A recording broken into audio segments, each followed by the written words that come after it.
ग्रंथराज श्रीमद् ब्रह्म विद्या शास्त्र की जय। भगवान श्री चक्रधर स्वामी की जय। आप सब लोगों का बहुत बहुत स्वागत है। आज मंदिर का सालाना जलसा है। आप सब लोग उपस्थित हुए हैं। आप सबका स्वागत है, सबका अभिनंदन है। देखो, भगवान तो हमारे लिए बहुत कुछ करते हैं। प्रतिदिन उन्होंने हमें अभी तक जीवित रखा हुआ है। हमारा हृदय अपने आप धड़क रहा है। तुमसे पूछता है, अपने आप धड़क रहा है। आपके फेफड़े अपने आप काम कर रहे हैं। आपकी किडनी अपने आप काम कर रही है। आपका लीवर अपने आप काम कर रहा है।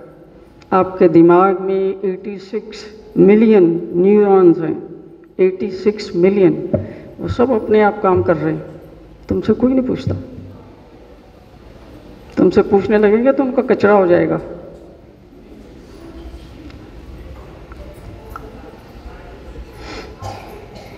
हमसे पूछने लगेंगे तो उनका कचरा हो जाएगा। उनको समझ में नहीं आ जाएगी कि आदमी की बुद्धि क्या है, मुझे क्या करने को कह रहा है। एक को चलाओगे दूसरा डिस्टर्ब हो जाएगा, दूसरे को चलाओगे 10वां डिस्टर्ब हो जाएगा, 17 नंबर को चलाओगे 37 नंबर वाला डिस्टर्ब हो जाएगा। 72,000 नाड़ियां हैं जो केवल आपकी नाभि से होकर जा रही हैं। कितनी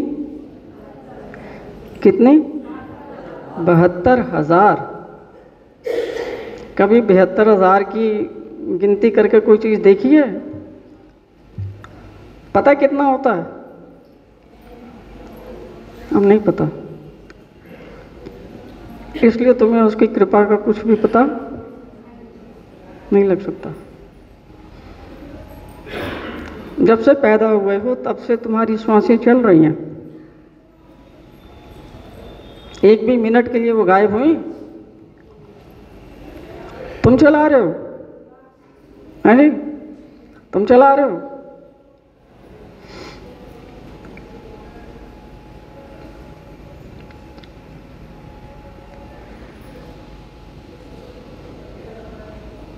वही ईश्वर जो हमारे लिए सब कुछ करता है, उसी के वचनों को हम तवज्जो नहीं देते। हमारी जिंदगी का अधिकतर समय क्या सोचने और करने में बीतता है? क्या सोचते सारा दिन? इच्छाओं के पीछे भाग रहे हैं। भगवान के दरबार में भी जाते हैं तो भी उसको कहते हैं मेरी ये इच्छा तो तुमने पूरी कर दी, अब मैं एक नई लिस्ट लेके आया हूँ, है ना? अब प्रभु बीड़ा भी लेके आया हूँ, 5100 रुपये लेके आया हूँ, है, और मेरी लिस्ट है। अच्छा ये जो है ये आपने कर दिया, ये भी कर दिया, ये 1 2 3 4 5 ये चीज़ें और हैं, इनको और कर दो, वो भी हो जाएंगे।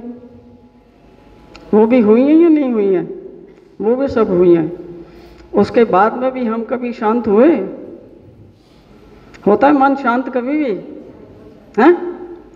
कह देते हैं प्रभु बस, अब बस करो, अब और नहीं चाहिए, बहुत हो गया। कहते हो कभी? कभी नहीं कहते।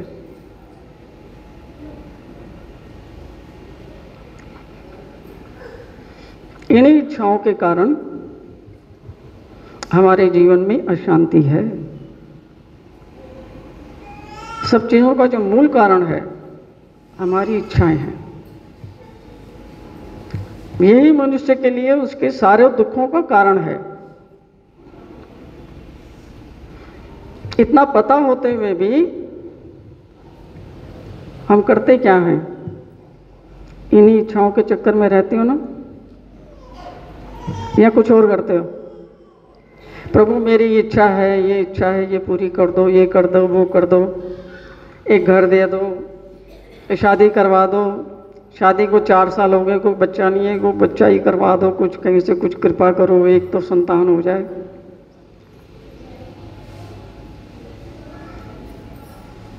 मेरी माँ बीमार है, मेरे पिता बीमार है, मेरे भाई बीमार हैं, मेरे पति बीमार हैं, उसका व्यापार खराब हो गया, उसका फलाना ये हो गया, उसका ये कर दो, उसका ये कर दो, प्रभु कुछ तो करो। यही करते हैं? कुछ और करते हैं? कुछ और करते हो? यही करते हैं। कामनाओं के पीछे भागने से, इच्छाओं के पीछे भागने से विचार करके देखो, कभी भी तुम्हारे जीवन में सुख आ सकता है, शांति आ सकती है। भगवान श्री कृष्ण का वचन है, अशांतस्य कुतः सुखम, कि अशांत व्यक्ति को कामनाएं तुम्हारे जीवन में शांति लाती हैं या तुम्हें अशांत करती हैं? शांति लाती हैं, अशांति लाती हैं। अच्छा, लेकिन तुम तो इसी को ही कर रहे हो, इन्हीं को लेके चल रहे हो, और उम्मीद क्या कर रहे हो कि जीवन में शांति आएगी। काम कौन से कर रहे हो? अशांति पैदा करने वाले। और कौन कर रहा है? कि बाहर से कर रहा है, तुम्हारा कोई दुश्मन या तुम्हारा कोई जो तुम्हें पसंद नहीं करता वो कर रहा है? हैं? कौन कर रहा है? कौन कर रहा है? आप कर रहे हो। और शांति कौन चाह रहा है? बाहर वाला। शांति भी हम चाह रहे हैं। मतलब एक तरफ आपने ब्रेक पे पैर रखा हुआ है और एक तरफ आप एक्सीलेटर दबा रहे हो। अब आपकी गाड़ी का क्या होगा? क्या होगा गाड़ी का? शांति पे तुमने ब्रेक लगा दी, अशांति का तुमने एक्सीलेटर पूरा दबा दिया, दोनों दबे पड़े। क्या होगा जीवन का हाल? वही जो हो रहा है, वही जो हो रहा है, इससे बच नहीं सकते। इच्छा शक्ति एक ऐसी प्रबल चीज है, ये इच्छा शक्ति सोचो दी किस लिए गई थी तुम्हें? अशांति पैदा करने के लिए। जो इच्छा शक्ति भगवान की तरफ से तुम्हें दी गई है, वो इच्छा शक्ति इतनी महत्वपूर्ण है कि उस इच्छा शक्ति से ही आपकी सारी इच्छाएं पूरी होती हैं। वो शक्ति बताओ दी किस लिए गई थी? इच्छाओं की पूर्ति के लिए दी गई थी। वो इच्छा शक्ति तुम्हें दी गई थी कि जो तुम्हारी एक इटर्नल इच्छा है, जो तुम्हारी जन्म जन्मांतरों की यात्रा से वो चल रही है, ईश्वर की प्राप्ति की इच्छा, आत्यांतिक सुख की प्राप्ति की इच्छा, उसके लिए ये दी गई थी इच्छा शक्ति। मतलब एक छुरी दी गई थी आपको, जिससे आप सब आने वाली रुकावटों को काट के अपनी इच्छा की पूर्ति कर सकते हैं। उस छुरी को आपने इस्तेमाल किसके लिए किया? उसी उद्देश्य के लिए किया जिसके लिए दी गई थी? नहीं, उससे हमने दुनिया की सब चीज़ें काटनी शुरू कर दी। 1 जन्म, 2 जन्म, 3 जन्म, 10 जन्म, 50 जन्म, 100 जन्म, एक युग, दूसरा युग, तीसरा युग, चौथा युग, और कितनी बार ये युग परिवर्तन हो गए।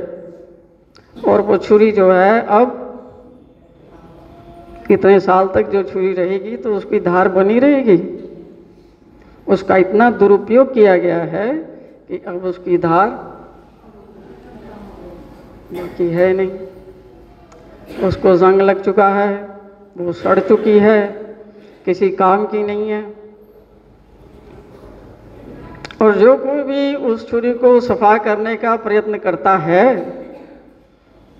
तुम्हें बताता है कि वो छुरी तुम्हें इसलिए दी गई थी, सुनते हो उसकी बात? सुनते हो? नहीं सुनते, क्योंकि हमने अपनी छुरी तेज करवानी ही नहीं है। हम तो बड़े मस्त हैं कि हमारा संसार के सब काम हो रहे हैं, है ना। मनुष्य जीवन का जो परम लाभ है, जो ना कोई गाय भैंस की योनि में पूरा हो सकता है, ना जानवर की योनि में, ना पक्षी की योनि में, या जल में चलने वालों में, या धरती में रेंगने वालों में, किसी भी योनि में वो उद्देश्य पूरा नहीं हो सकता। जो केवल और केवल मनुष्य जीवन में पूरा हो सकता है, वो है मनुष्य का अपने आप को जानना कि वास्तविकता में मैं कौन हूँ।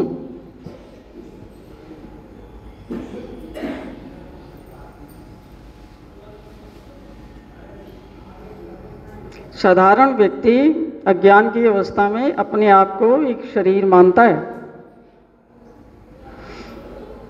और सारा दिन और रात भी शरीर के धंधों में व्यस्त रहता है। अपने को भी शरीर मानता है। अब अपना शरीर है तो उसकी देखभाल करेगा, फिर उसके बच्चों का शरीर है, फिर पत्नी है तो पति का शरीर है, और पति है तो पत्नी का शरीर है, बच्चों का शरीर है, माँ बाप का शरीर है, भाई बंधुओं का शरीर है, मित्रों का शरीर है, समाज का शरीर है, संबंधियों का शरीर है। सबको शरीर बुद्धि से देखेगा और आजन्म उसी में आसक्त रह के इस शरीर को छोड़ देता है। जैसे ही छोड़ता है 10 दिन के अंदर उसको एक नया शरीर मिल जाता है। उसमें आके फिर वो क्या करता है? वही काम जो पहले किए थे। इस जन्म में शरीर छोड़ते समय जो हमारी दशा होती है, अर्थात जिस अवस्था में हम शरीर का त्याग करते हैं, वो ही हमारे अगले जीवन की कौन सी दिशा होगी और क्या दशा होगी, दोनों को निर्धारित कर देता है। तो जो आप अभी कर रहे हैं इस वर्तमान में, वो सबसे ज़्यादा महत्वपूर्ण है। वर्तमान का आपने सही उपयोग कर लिया तो आपका भूतकाल कभी आपको सताएगा नहीं। वर्तमान का सही उपयोग कर लिया तो आपकी भविष्य की चिंता सताएगी नहीं। वर्तमान को आपने व्यर्थ कर दिया, नकारा कर दिया,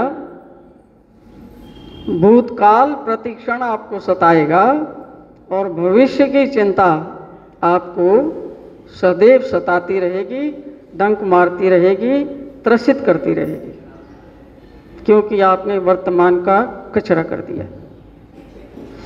वर्तमान यानी ये क्षण जो आपके पास है, ये श्वास आपकी चल रही है ना, एक आ रही है और एक जा रही है। इस क्षण में अगर आप अपनी सोच को सुधार लिया और अपने कर्मों को सुधार लिया और अपनी वाणी को सुधार लिया इस वर्तमान में, यही वर्तमान जो है कल 24 तारीख आएगी तो आज 23 तारीख क्या है, इधर आपके भूतकाल में ट्रांसफर हो जाएगी। अब नया दिन निकलेगा, 24 तारीख का निकलेगा।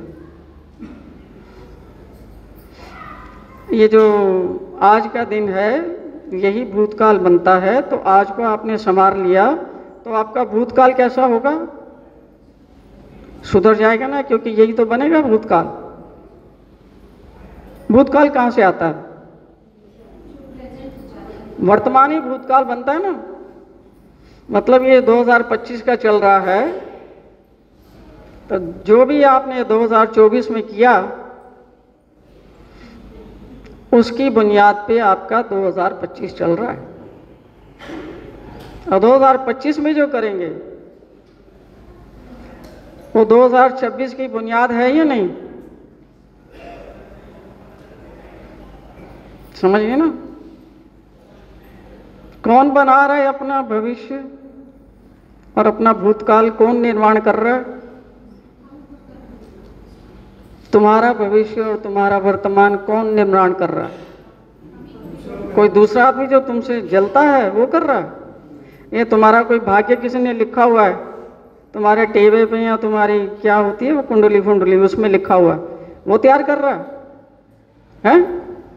वो कर रहा है तुम्हारा भाग्य तैयार, वो तुम्हारे कर्म तय कर रहा है। जो भी आपके कर्म हैं अपने भाग्य के लिखने वाले कौन हैं? आप स्वयं हैं। जो भी कर्म आप करते हैं, अच्छे करते हैं, बुरे करते हैं, मिश्रित करते हैं, उन सब में आपका ही रोल है।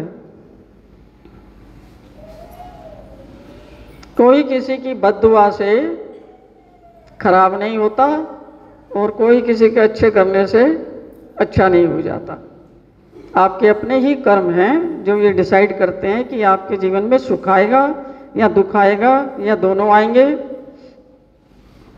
क्योंकि जो भी अच्छे कर्म हैं, सत्कर्म, उनका परिणाम है आपके जीवन में भौतिक सुख। और जितने भी हीन कर्म हैं, झूठ बोलना, छल करना, कपट करना, इधर उधर की बातें करना, दूसरों की निंदा करना, उनकी चुगली करना, उनके मुंह पे कुछ बोलना, पीठ पीछे उनके लिए बुरा सोचना, उनका अनिष्ट सोचना, उनकी ज़मीन हड़पने की बातें करना, है ना, उनका पैसा छीनने की बातें करना, वो सुंदर औरत हो तो उसको छीनने की खोपड़े में प्लान बनाना, या सुंदर पति हो तो उसको छीनने का प्लान बनाना। ये क्या है ये सब चीज़ें? ये तुम्हारे जीवन में शांति ला सकती है कभी भी? और ये चलती है ना दिमाग में। इन्हीं के परिणाम स्वरूप हमारे जीवन में दुख आता है। इसलिए भगवान ने ये सारी चीज़ें खोल के 16वें अध्याय में बताई हैं कि अगर तुम्हारे अंदर ऐसे लक्षण हैं, अपने आप को जानने का प्रयास करो और मुझे भी जानने का प्रयास करो, और जितने भी ये लक्षण हैं उनको धीरे धीरे धीरे धीरे करके अपने जीवन में से बाहर निकालने का प्रयास करो। ये तुम्हारे जीवन के सुख और शांति के रास्ते में रुकावट बन रहे हैं। और जो भी अच्छे गुण हैं, करुणा है, दया है, मित्रता भाव है, प्रेम है, जॉय है, हैप्पीनेस है, अच्छे विचार हैं, शुभ चिंतन है, दूसरों की सेवा है, वो सब चीज़ें अपने जीवन में लाने का प्रयास करो तो तुम्हारे जीवन में भी सुख और शांति अवश्य आएगी। अब ये बता तो दिया उन्होंने, अब इसको करेगा कौन? गुरु करेगा तुम्हारे लिए, है जी? अपना तो कर ले पहले, फिर फुर्सत होगी तो तुम्हारा गुरु करेगा तुम्हारे लिए, है जी? है कि ऐसा झाड़े वाला गुरु के छुअंतर नारायण तेरे सब पाप खत्म, है कोई? है जी? वो दिखते बहुत है ना तुम्हें, ये अंगूठी पहन लो, हरी वाली को तोतिया रंग की, वो गुलाबी रंग की, वो लाल रंग की, काले रंग की, ये पहन लो, सब खत्म हो जाएगा। सब 25,000 रुपये रखते ना बस यहाँ, ये इसको बनाने का खर्चा है। क्या जाते हो ना ऐसी जगहों में, देते हो ना पैसे, देने पड़ते हैं।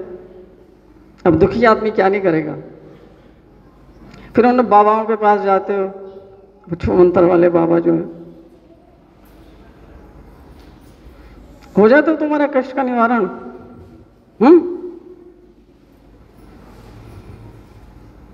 गीता तुम्हारे पास पड़ी हुई है 5,000 साल से, और 30-40 साल से मंदिर भी तुम्हें बता रहा है कि गीता पढ़ो, और गीता तुम्हें दे भी रखी है। कितने लोगों के पास गीता है? ऊंचा हाथ खड़ा करो, देख लो सारे ही ऑलमोस्ट। तुम पढ़ने वाले भी हो, तुम्हें एक चीज समझ नहीं आती कि भगवान श्री कृष्ण ने कह रखा है कि सर्व धर्मान परित्यज्य माम एकम शरणम व्रज। सब कुछ छोड़ छाड़ के मेरी शरण में आ जाओ। इसका ये मतलब नहीं कि औरत को त्याग देना है, पत्नी को त्याग देना है, पति को त्याग देना है, बच्चों को त्याग देना है और लंगोटी लगा के किसी पहाड़ी पे जाके बैठ जाना है। कितने लोग बैठेगा लंगोटी लगा के, हैं जी? सब तरफ लंगोटी वाले घूम रहे। कौन करेगा व्यापार? हैं? तो सेना में कौन जाएगा वहां? लंगोटी लगा के बैठ सकता है? बेचारा अपनी रक्षा कर पाएगा और किसी क्या करेगा? उन्होंने कहा हृदय से मुझे समर्पित हो जाओ। हृदय से, हृदय से हमने 100 सहारे बना रखे हैं। पति को बना रखा है, पत्नी को बना रखा है, माँ को बना रखा है, बाप को बना रखा है, बच्चों को बना रखा है, बैंक वाले को बना रखा है, नेता को बना रखा है। इनके त्याग की बात कर रहे हैं कि हृदय में से इनके महत्व को छोड़ के मेरी शरण में आ जाओ। और शरण में क्यों जाना है? प्रश्न उठता है कि कुछ ना कुछ तो देंगे ना, नहीं तो मनुष्य जाने वाला है उनकी शरण में, है जी? जाने वाला है। हाँ, मर जाएगा नहीं जाएगा, मतलब क्या दोगे, क्या मिलेगा? तब भगवान ने कहा है कि अहम यानी कि मैं, त्वा यानी कि तुम्हारे, सर्व यानी कि सारे, पापे भ्यो जितने भी तुम्हारे अनंत जन्मों के पाप हैं, दोष हैं, अवगुण हैं, अनिष्ट हैं, अपराध हैं, मैं उन सबको क्षमा करने का सामर्थ्य रखता हूँ। मैं उन सबको क्षमा कर दूंगा। आप विचार करो कि जब पाप ही नहीं रहा तो तुम्हारे जीवन में दुख कहाँ से आएगा?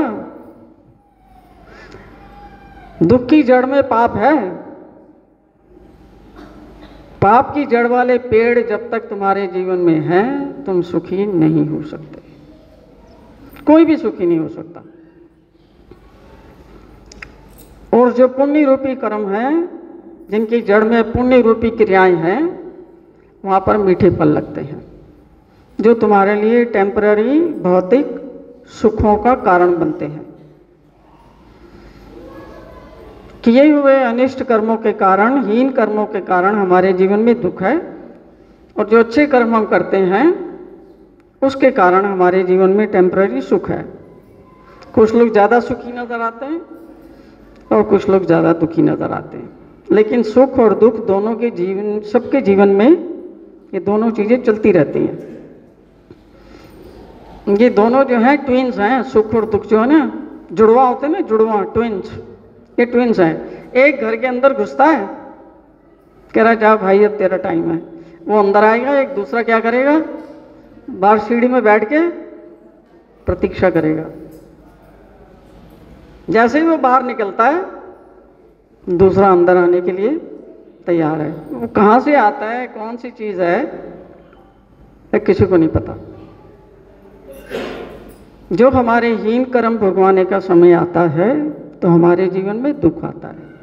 जो हमारे अच्छे कर्मों के भुगतान का समय आता है उस समय हमारे जीवन में सुख आता है। लेकिन ये सुख और दुख, एक को चाहोगे तो दूसरा उसके साथ, उसका जुड़वा साथ में आएगा। ये मत समझ लेना कि मुझे खाली सुख ही सुख चाहिए और दुख कुछ को दे दो, मेरे पड़ोसी को दे दो, साला इसको दे दो, ये मेरा दुश्मन है इसको दे दो, मरे साला जाए, उसको दे दो, मरने दो साले को, उसको दे दो। जिस दिन तुमने सुख की उम्मीद रख ली उसी दिन तुमने सुख से जैसे ही नाता जोड़ा, दुख के साथ भी तुम्हारा गहरा नाता उसी दिन से जुड़ गया। अब आप कितनी भी कोशिश कर लो उसको भगा नहीं सकते।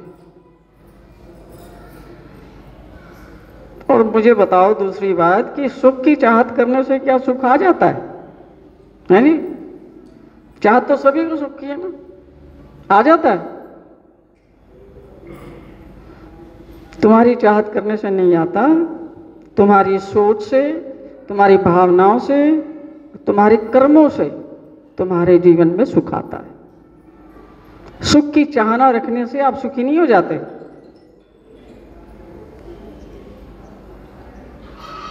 जीवन में सुख लाने वाले कार्य करने पड़ते हैं। सारा दिन के अपने कार्यों को देखो, हमारे कार्य कैसे होते हैं,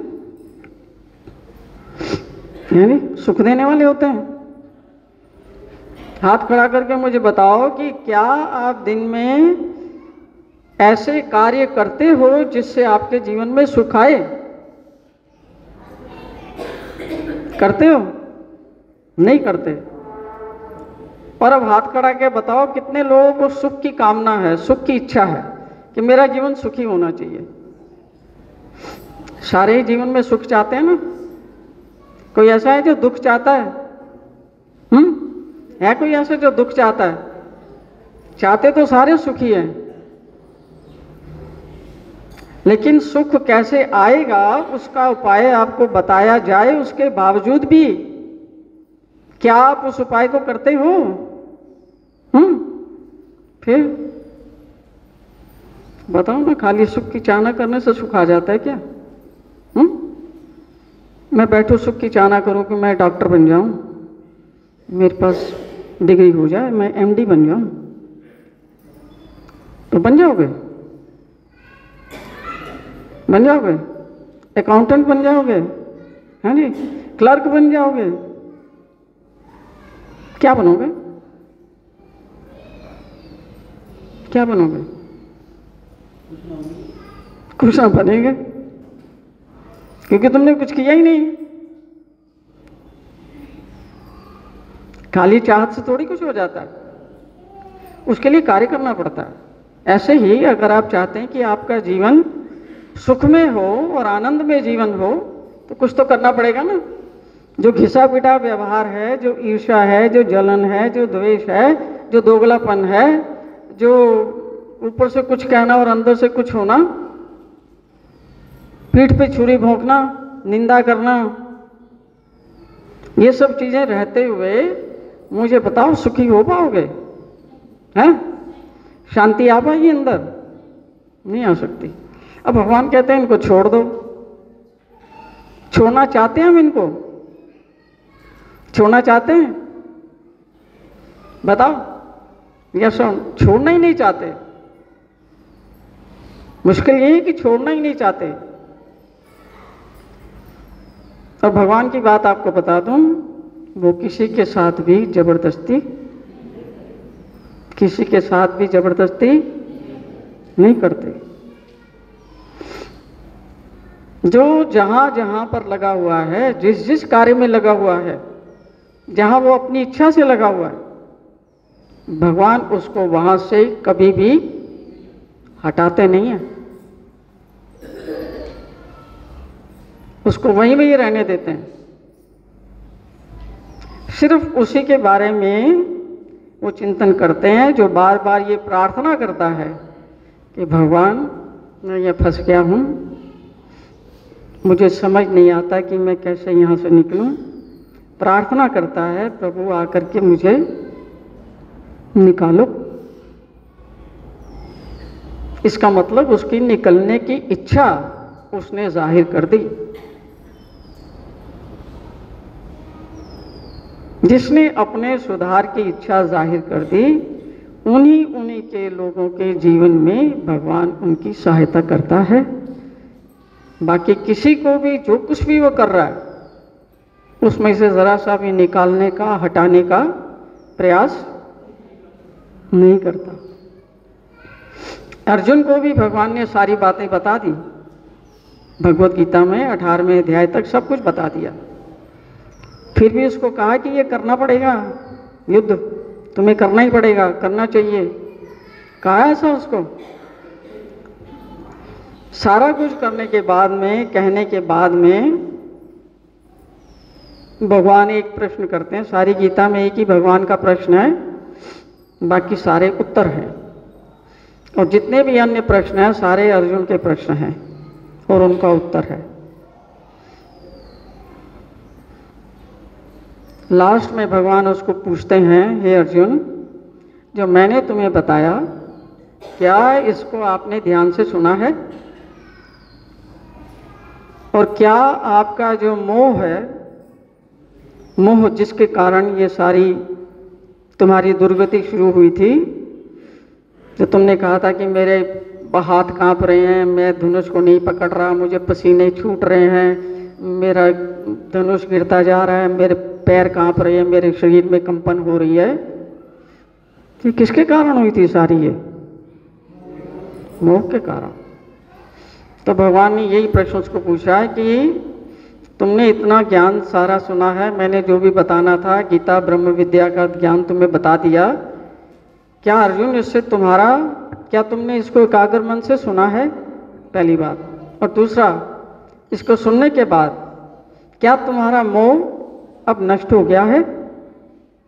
ये प्रश्न है भगवान का एक। उत्तर में अर्जुन कहता है, नष्टो मोह, कि आपके ज्ञान से मेरा मोह अब बिल्कुल नष्ट हो चुका है।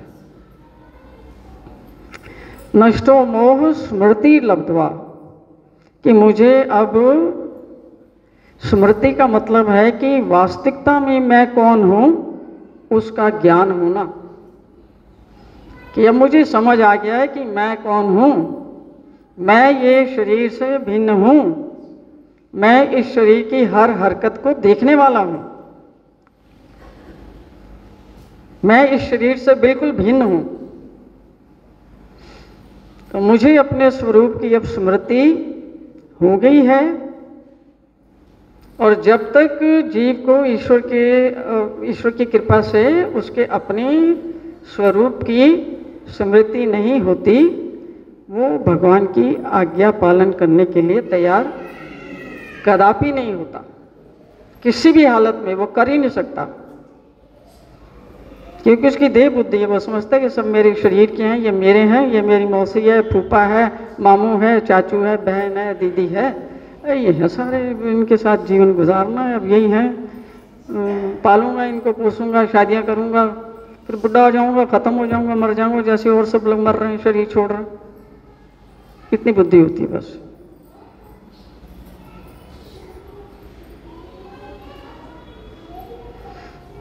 तो ये कहता है अर्जुन कि आपकी कृपा से जो आपने अपना पवित्र ज्ञान मुझे सुनाया है, उससे मेरा मोह अब बिल्कुल नष्ट हो चुका है। और मुझे इस बात की अच्छी तरह से स्मृति हो गई है कि मैं ये शरीर नहीं हूँ और मैं इस शरीर से अलग हूँ। ना मैं मरता हूँ, ना मैं मारता हूँ, ना मैं कुछ करता हूँ, ना मैं लेता हूँ ना देता हूँ। सब कुछ वासुदेव श्री कृष्ण ही है, वही कर रहे हैं, वही खेल रहे हैं, उनकी आज्ञा से ही सब कुछ हो रहा है। मैं तो केवल एक दृष्टा मात्र हूँ। कौन मरेगा ये तुम्हारे हाथ में है क्या?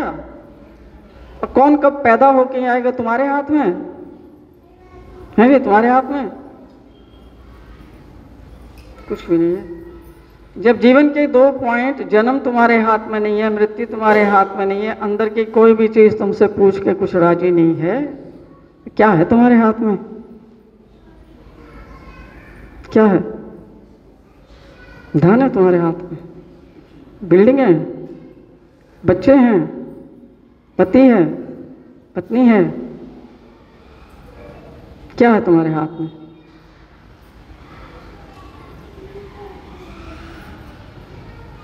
इसलिए ये सब कुछ तो उसका है जिसने सृष्टि बनाई है, वही सृष्टि का संचालन कर रहे हैं, आपके हाथ में कुछ नहीं है। वो कह रहे हैं कि मेरे को इस चीज की स्मृति पूरी तरह से आ गई है और अब मैं आपकी आज्ञा पालन करने के लिए तैयार हूं। करिष्ये वचनम तव। तो जब तक आपको अपनी स्मृति नहीं होती है, आपका मोह नष्ट नहीं होता, और मोह नष्ट नहीं हुआ तो कुछ भी आप आज्ञा पालन का कोई प्रश्न ही पैदा नहीं होता। बस फिर सकामता का प्रश्न रहता है, भाई जी बीड़ा चढ़ा दो, मेरी पत्नी का बच्चा हो जाए, बीड़ा चढ़ा दो, मेरी माँ ठीक हो जाए, बीड़ा चढ़ा दो, मेरे बच्चे का व्यापार ठीक हो जाए, एक बीड़ा चढ़ा दो, एक और मेरी बहन की एडमिशन हो जाए, एक बीड़ा और चढ़ा दो। चढ़ा चढ़ा के मर गए, मांग मांग के मर गए, बना कुछ भी नहीं। और क्या सोचते हो जब 95 साल के हो जाओगे या 100 साल के जब शरीर छोड़ोगे, तब तुम्हारी इच्छाएं सब शांत हो जाएंगी, है नी? शांत हो जाएंगी तब सब, है नी? शांत हो जाएंगी। मैं तुम ऐसे रास्ते पे चल पड़े हो जो कभी ना शांत होने वाली इच्छाओं का जाल है। और ये जाल तुम्हें कहाँ लेके जाता है? 3 तरीके से तुम्हारा सत्यानाश करता है। पहले बता दें, जब इच्छा जागृत होती है, कुछ भी देख के इच्छा जागृत हो जाती है, आपकी इंद्रियां है ना, वो देखती हैं, आँख है देखती है, कान है सुनता है ना, सब चीज़ें सारा दिन संसार में लगी रहती हैं, उसमें लगी रहती हैं, यहाँ देखते रहते हो, सारा दिन वो करते रहते हो, इच्छाएं वहाँ से फिर फैलती रहती हैं, फैलती रहती हैं, फैलती रहती हैं। अगर कोई इच्छा पूरी हो गई, सपोज आपने 5 चीज़ों की इच्छा कर ली और 5 पूरी हो गई, अब शांत होकर बैठोगे? नहीं। अब 6 नंबर की आएगी, 10 नंबर की आएगी, 11 की आएगी, फिर 17 की आएगी, फिर 320 की आएगी, फिर 719 की आएगी। ये कभी ना समाप्त होने वाली चीज़ है। अब इसने आपको क्या कर दिया? अच्छे खासे आप इच्छाओं से पहले सादा जीवन व्यतीत कर रहे थे, अब ये क्या करेंगे? आपको लोभी या लालची बनाएंगी या नहीं? लोभ या लालच की प्रवृत्ति पैदा करेंगी या नहीं? और कामना से पैदा हुआ लालच और लोभ, ये आपको कहाँ लेके जाता है? भगवान श्री कृष्ण ने क्या बताया? तुम्हें कहाँ ले जाने का मुख्य द्वार है? हाँ, जोर से बोलो। नरकों का मुख्य द्वार है। कौन कोशिश कर रहा है वहां जाने की? कोई भेज रहा है? कोई तुम्हारा दुश्मन है जो तुमसे ईर्ष्या करता है, वो भेज रहा है? नहीं, ये ना, ये दुष्ट साला, इसी की बुरी नजर लग गई जो मैं नरक में जा रहा हूं, यही मुझसे बैर करता है, इसी का सब करा धरा है। नहीं तो मैं तो बहुत अच्छा था, मैं नरक जाने वाला थोड़ी था। सारा काम किसने गलत किया है? इसी ने किया है जो मुझे नरकों में धकेल दिया। ये तो मैं तो भगवान का भक्त था, मंदिर जाया करता था, पूजा किए करता था, आरती करता था, राजस्थान भी जाता था, महाराष्ट्र भी जाता था, तीर्थ स्थान करने जाता था। मैंने क्या क्या अच्छा काम नहीं किया, पर ये एक दुष्ट ऐसा मिल गया, इसके कारण मैं नरकों में जा रहा हूँ।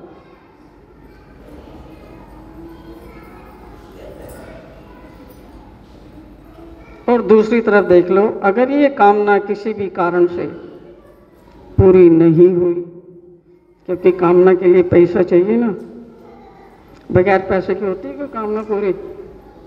है? होती है कोई कामना पूरी बगैर पैसे के? सबके लिए पैसा चाहिए ना। तो मेरी कामना ही है ऐसी चीज़ों की, भौतिक चीज़ें जो बगैर पैसे के मिलती नहीं है। मिलती है? अब इच्छा पूरी नहीं हो रही,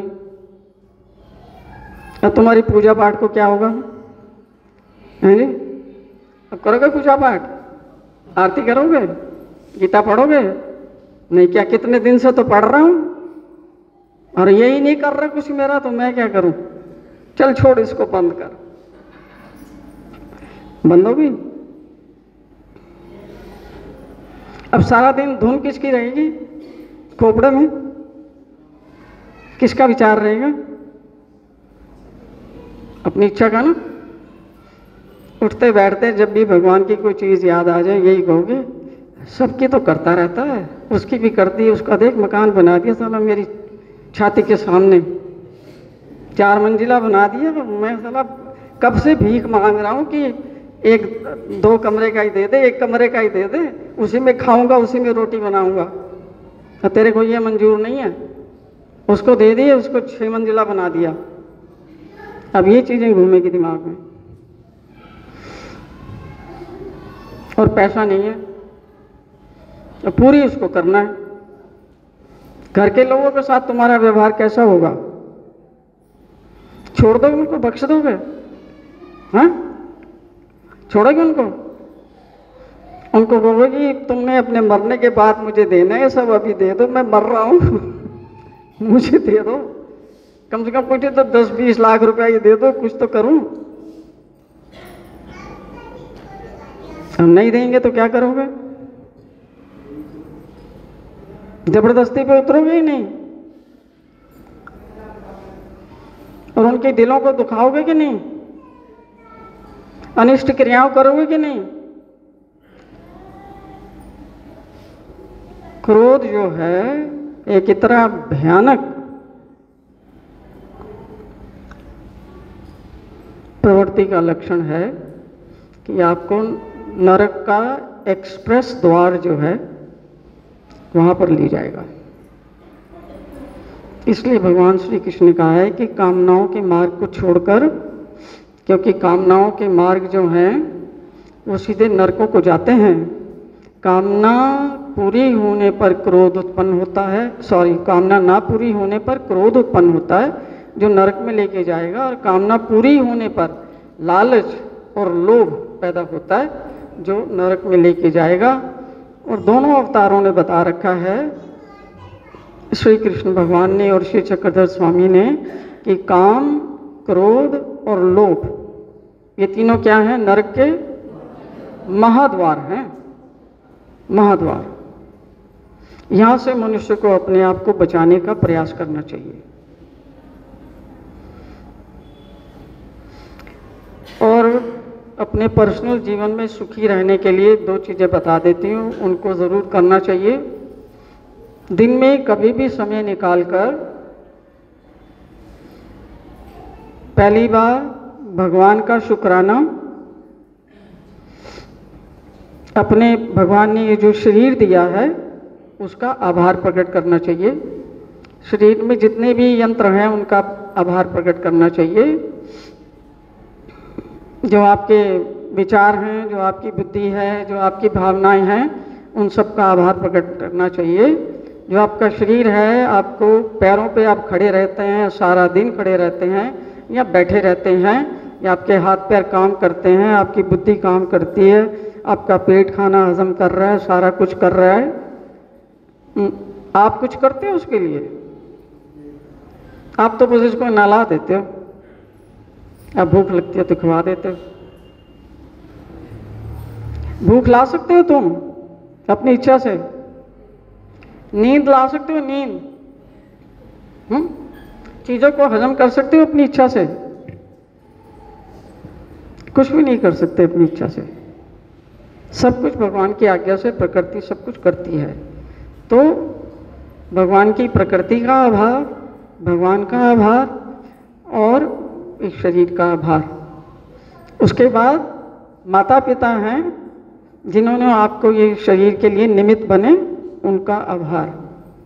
और जो भी तुम्हारे जीवन में और चीज़ें हैं, पति है, पत्नी है, बच्चे हैं, सिर के ऊपर छत है, तुम्हारे पास काम है, हजारों चीज़ें ऐसी हैं जिसके लिए तुम आभार व्यक्त कर सकते हो। कभी आभार व्यक्त किया है किसी का? जो आभार व्यक्त नहीं करता उसका नाम है नाशुक्रा। जो लोग एहसान फरामोश हैं, जो दूसरों ने आपके ऊपर उपकार किए हैं उनको भूलने वाले लोग हैं, उनके ऊपर कभी भी भगवान की कृपा नहीं होती, नहीं होती, नहीं होती।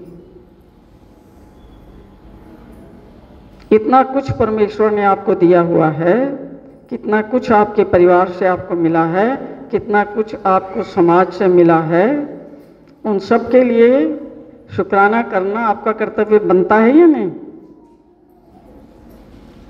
या आप भगवान की उपस्थिति में बैठे हैं,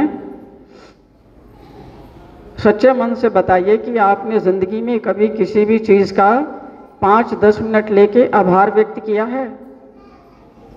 हाथ खड़ा करके बताना।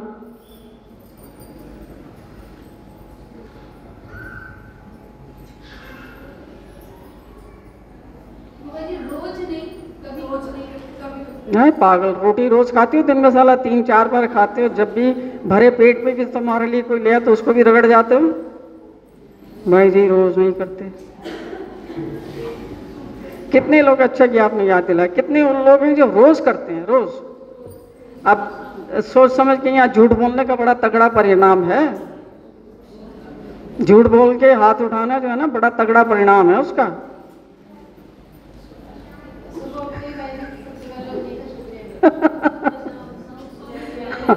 जो लोग रोज आभार प्रकट करते हो केवल वही हाथ उठाएंगे।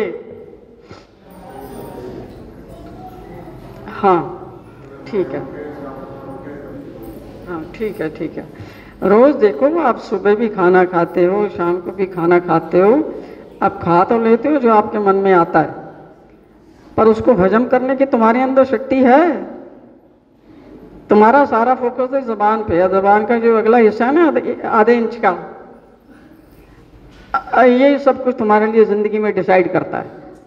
क्योंकि इसमें जो टेस्ट आ गया ना, वो साला खाएंगे, दोनों हाथ से खाएंगे।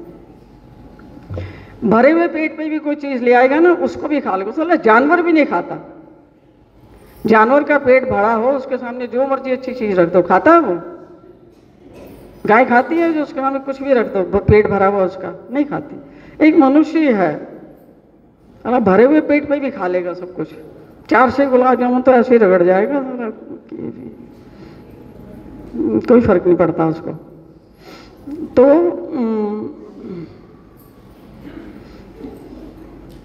आभार जो है ना, जितनी बार खाते हो उससे पहले आभार प्रकट करो। सुबह उठते ही आभार प्रकट करो कि तुम जीवित हो।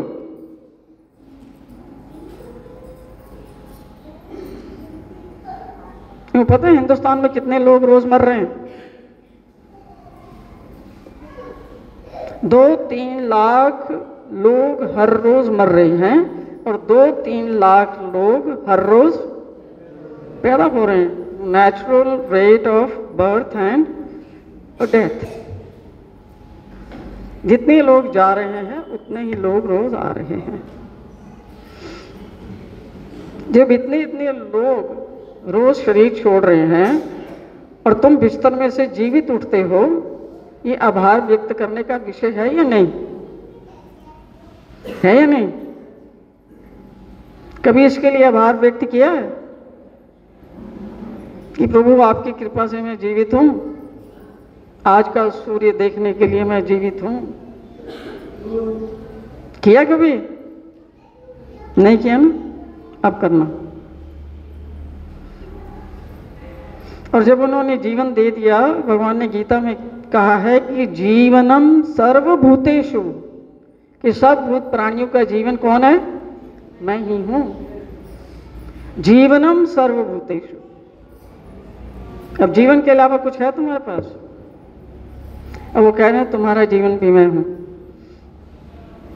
और गीता में बताते हैं कि अहम आदिश्च मध्यम च भूतानाम अंत एव च। मैं तुम्हारी बिगिनिंग भी हूं, तुम्हारा मध्य भी हूं और तुम्हारा अंत भी हूं।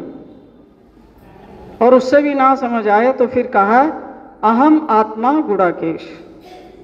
हे अर्जुन, सब जीवों के भीतर स्थित रहने वाला आत्मा भी मैं ही हूं। और ये भी ना समझ आया तो 15वें अध्याय में फिर बता दिया सर्वस्य चाहम हृदय सन्निविष्टो। सर्वस्य क्या होता है? सबके। सर्वस्य चाहम हृदय, हृदय समझते क्या होता है? हृदय गुफा। सर्वस्य चाहम हृदय सन्निविष्टो। सर्वस्य चा अहम, अहम मतलब मैं। कौन कह रहा है ये? मैं। भगवान कह रहे हैं कि सर्वस्य चाहम हृदय सन्निविष्टो। मैं सबके हृदय में विशेष रूप से स्थित हूं। इतनी बातें उनके बताने के बावजूद भी, जानते हुए कि वही हमारे जीवन की बिगिनिंग है, वही हमारे जीवन का मध्य है, वही हमारे जीवन का अंत है, फिर भी नहीं समझ आया तो आगे और बता देते हैं मृत्यु सर्वहरश्चाहम उद्भवश्चा भविष्यताम्। कि सबके उद्गम होने का स्थान भी मैं ही हूं और सबका अंत भी मैं ही हूं। और फिर बता देते हैं कि वासुदेव सर्वम इति। वासुदेव सर्वम इति स महात्मा सुदुर्लभ। कि जो ये व्यक्ति जानता है कि वासुदेव श्री कृष्ण ही सब कुछ हैं, ऐसा व्यक्ति इस संसार में दुर्लभ है। इतनी बातें बताने के बाद में एक ही बारी में समझ आनी चाहिए। 10 जगह पे कहा ये, और खोल के बता दिया है कि 10वें अध्याय में कि इस सारे ब्रह्मांड में और अनंत ब्रह्मांडों में कोई भी ऐसी जगह नहीं है जहां पर मैं उपस्थित नहीं हूं। चाहे वो चर हो, चलने वाली, या अचर, स्थायी, स्थावर, फिक्स्ड और जंगम, और दृश्य और अदृश्य, सब कुछ क्या है? वो ही है। तो कह रहे हैं ये सब मैं ही हूं। मुझसे अलग तो किसी भी चीज का कोई भी अस्तित्व है ही नहीं। जब इतना खोल के उन्होंने सब कुछ बता दिया, फिर देखो हमारा व्यवहार कैसा होना चाहिए। सभी तरफ वो ही वो हैं। जब आपको ये बात अच्छी तरह से समझ आ जाएगी तो फिर किसी से करोगे द्वेष, करोगे क्लेश, मारकुटाई करोगे, छल कपट कर सकते हो, छीना झपटी करोगे, गंदे काम करोगे? कर नहीं सकते। ये नासमझी के कारण, हमें इन चीज़ों की समझ ना होने के कारण, अपने शरीर पे बुद्धि रखने के कारण हम दूसरों की चीज़ों को हड़पने का प्रयास करते हैं, हीन भावना पैदा रखते हैं, हीन कर्म करते हैं, हीन विचार रखते हैं। ये सब अज्ञान के कारण है। पता नहीं है कि वास्तविकता क्या है, वो क्या बता रहे हैं और हम क्या कर रहे हैं। तो अपने व्यवहार को जब आप सुधारेंगे, भगवान से एक ही प्रार्थना करने लायक है कि प्रभु मेरा सुधार करो और मुझे हिम्मत दो कि मैं अपना सुधार कर सकूं। आपका सुधार करने के लिए कोई बाहर से नहीं आएगा। बताओ क्यों? क्यों कोई बाहर से नहीं आएगा? हम सुनते किसी की? हम सुनते किसी की? इसलिए कोई बाहर से नहीं आएगा, क्योंकि हमने सारे खाने जो है ना पर्दे लगा के बंद कर रखे हैं। साला कभी नज़दीक मत आ जाइए मेरे, अपने आप को देख, अपना कर सुधार। इसलिए कोई भी तुम्हारा सुधार, कोई भी हमारा सुधार कर सकते हैं? नहीं कर सकते। और जब भी आपका सुधार होगा, कौन करेगा? आपको स्वयं ही अपना सुधार करना है। और सुधार के लिए भगवान की कृपा से ये मंदिर बना है, इसमें कोई दूसरा उद्देश्य नहीं है। सारे भक्तों का आभार। भगवान का ज्ञान और भगवान का स्थान, ये दोनों ही जीवन दान देने वाले हैं। यहाँ आप लोग आते हैं, जो भी बात आपको बताई जाती है वो आपके हित की बताई जाती है। आप उसका कितना पालन कर पाते हैं वो आपके प्रयत्न पर है। भगवान की कृपा तो देखो दिन रात बरसती है, उनकी कृपा में कोई कमी नहीं है, उनकी कृपा दिन रात बरसती है। पर हमारा ये है कि कितना हम उनकी कृपा को अवेल कर पाते हैं, कितना हम उसको रिसीव कर पाते हैं, कितनी हमारी पात्रता है। तो ये जो अवसर मनाया जाता है मंदिर का, भगवान का आभार प्रकट करने के लिए कि उन्होंने हमें एक स्थान दिया है, जिस स्थान पर बैठकर हम धर्म की चर्चा कर सकें, धर्म वार्ता कर सकें, धार्मिक क्रियाएं कर सकें, गीता जी का अध्ययन कर सकें, ब्रह्म विद्या का अध्ययन कर सकें, और लोगों को जो समाज में दुखी हैं, जो समाज से अपने कई चीज़ों से परेशान हैं, उनको परेशानियों का एक मार्ग बता सकें कि ईश्वर की शरण में जाने पर और उसके कहे अनुसार चलने पर जीवन में सुख भी आ सकता है, शांति भी आ सकती है और आनंद भी आ सकता है। वो मार्गदर्शन करने के लिए मंदिर है, जिसके लिए मंदिर का हर प्रकार से आभार व्यक्त करना चाहिए। ये उन्होंने बिल्डिंग दी है और उसमें रहने वाले साधु दिए हैं, जो सेवादार दिए हैं, जो भक्त दिए हैं, उसके लिए प्रभु का कोटिन कोट बार धन्यवाद और कोटिन कोट बार आभार। सबको मेरी तरफ से दंडवत प्रणाम। जय श्री कृष्णा, जय श्री चक्रधर, सबको प्रणाम। अब जो लोग भी यहाँ से उठेंगे वो 2 प्रणाम भगवान को डाल के फिर बाहर जाएं और भगवान से प्रार्थना करें कि जो कुछ भी हमने सुना है भगवान के वचनों को और भगवान के गीता के महात्म को और इन चीज़ों को हम अपने हृदय में धारण कर सकें, उसके लिए आभार व्यक्त करना।